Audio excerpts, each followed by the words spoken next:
Muy buenas tardes, mi nombre es Rogelio Nazar y vengo a presentar esta investigación acerca de una inducción automática de una taxonomía multilingüe de marcadores discursivos, junto con los primeros resultados en castellano, inglés, francés, alemán y catalán. Yo vengo de la Pontificia Universidad Católica de Valparaíso y esta investigación está financiada por el Gobierno de Chile a través del proyecto Fondesit Regular 1191481 que actualmente dirijo. Estos son los puntos principales de la presentación. Haré una introducción junto con algunos comentarios de antecedentes del estudio de los marcadores discursivos. Luego pasaré a explicar la metodología que ahora se propone, mostraré los resultados preliminares y cerraré con algunas ideas y propuestas de trabajo futuro. Esta es, por tanto, la presentación de DISMARC, el proyecto de inducción automática de taxonomías de marcadores discursivos. Los marcadores discursivos en castellano corresponden a unidades tales como sin embargo, por lo tanto, por un lado, por otro lado, entre otra gran cantidad de ejemplos. Lo que se propone es primeramente un método para separar estas unidades del resto del vocabulario del corpus, para posteriormente agrupar estas unidades en categorías funcionales, etiquetar cada uno de estos grupos con nombres que sean significativos y finalmente utilizar esta primera taxonomía nuclear para continuar la clasificación de otras unidades nuevas que puedan provenir del corpus o de otras fuentes. Además del método, en esta presentación muestro los primeros resultados que están apareciendo en las distintas lenguas, una base de datos que ya supera los 2600 marcadores discursivos. Antecedentes del estudio de los marcadores discursivos. En los últimos años se ha producido un aumento exponencial en la cantidad de publicaciones sobre este tema, pero esto no significa que el tema sea nuevo en las ciencias del lenguaje. De hecho, ya Aristóteles nos presenta una muy certera caracterización de estas unidades, pero me gustaría destacar aquí el caso de la tradición en lengua castellana. Por ejemplo, gente como Antonio de Nebrija, Gregorio Garcés, Andrés Bello y más recientemente Samuel Gilegalla. Los estudios de gramática del texto entroncan principalmente a partir de la gramática del texto, el surgimiento de la gramática del texto. Menciono aquí el trabajo de Teun van Dijk de 1973, destacaría también el trabajo de Halliday y Hassan de 1976, donde ya nos presentan una primera taxonomía de los marcadores discursivos en el caso del inglés. También me gustaría mencionar en el caso en francés la teoría de la argumentación, donde ya se empiezan a estudiar muchas de estas partículas, como se ve en el caso del ejemplo en pantalla. En cuanto a propiedades generales de los marcadores discursivos, podemos decir que son unidades lingüísticas que sirven para hacer explícitas las inferencias que tienen que hacer quienes interpretan el texto. Hacer explícitas no significa establecer, no son necesarios para que existan las relaciones lógicas entre las proposiciones. Generalmente incluyen procesos de conexión, pero no únicamente, también puede haber procesos de regulación de la interacción entre participantes. Su característica principal es la heterogeneidad formal. Casi cualquier categoría gramatical puede funcionar como un marcador discursivo.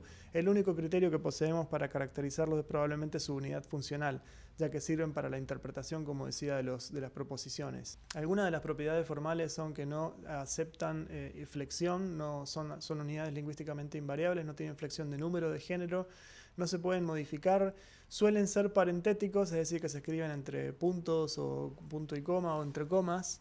No suelen presentar una posición oracional fija, pero tienden a preferir el inicio de las oraciones, no pueden ser negados, no se pueden coordinar entre sí y también inciden a niveles distintos del discurso. Han existido distintos esfuerzos de clasificación, distintos autores tratan de establecer las categorías principales de los marcadores discursivos. Probablemente la más exitosa de las taxonomías hasta ahora es la de Martín Sorraquino y Bortolés. Como pueden ver aquí en pantalla hay distintos ejemplos, ¿no? Estructuradores de la información, conectores, reformuladores, operadores argumentativos. También me gustaría mencionar esfuerzos que se están haciendo para inventariar manualmente los distintos listados de marcadores discursivos que hay en distintas lenguas. Esto es una tendencia más reciente.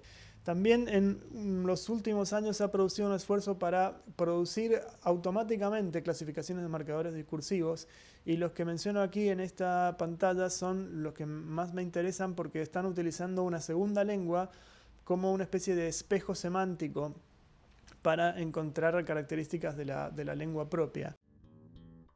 Metodología.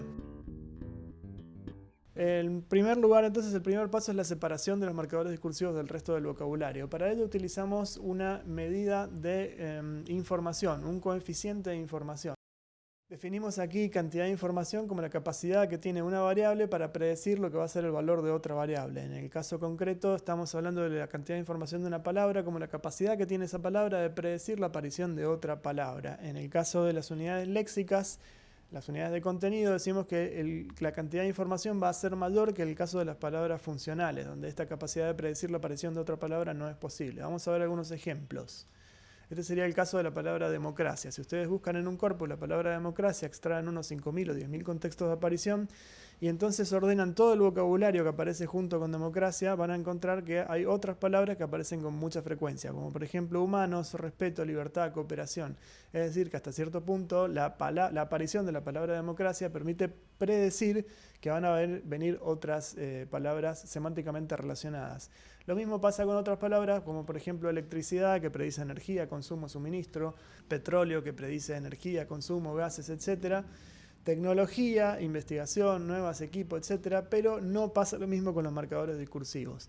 Los marcadores discursivos no tienen esta capacidad de predecir la aparición de otras palabras. La idea es utilizar esta curva de frecuencia, de coocurrencia, para poder clasificar las unidades en estas dos unidades, léxicas y funcionales. Para eso utilizamos un coeficiente de información ligeramente inspirado en el trabajo de Claude Shannon, pero básicamente la intuición es esta, ¿no? La capacidad o no de predecir. Una vez que estas unidades han sido separadas, necesitamos encontrar los equivalentes en otra lengua, cualquiera sea, generalmente en inglés por una cuestión práctica. Para encontrar los equivalentes utilizamos el corpus paralelo. Eso se hace simplemente con un coeficiente de asociación, como el que se muestra aquí. Este coeficiente de asociación simplemente compara la cantidad de veces que los marcadores aparecen juntos en los segmentos alineados con su frecuencia en total en el corpus. Una vez que se produce la extracción de los marcadores discursivos con sus equivalentes, comienza el proceso de clustering. El proceso de clustering está basado en grafos.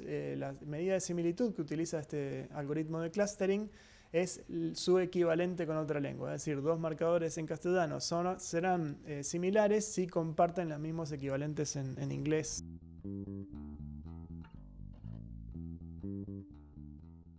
Una vez que se obtiene el resultado del proceso de clustering, que consiste básicamente en un conjunto de grupos de unidades funcionalmente similares, lo que hacemos es automáticamente un proceso de etiquetado de estos conjuntos con categorías que son funcionales. Para ello utilizamos la taxonomía de Martín Sorraquino y Portolese, es decir, los nombres de las categorías que estos autores proponen.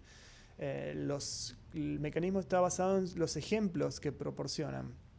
Si hay una coincidencia entre los ejemplos de una determinada categoría y las unidades que aparecen en un clúster, entonces podemos asumir que se trata de la misma categoría. Una vez que existe esta taxonomía nuclear, procedemos entonces al poblamiento progresivo con nuevas unidades.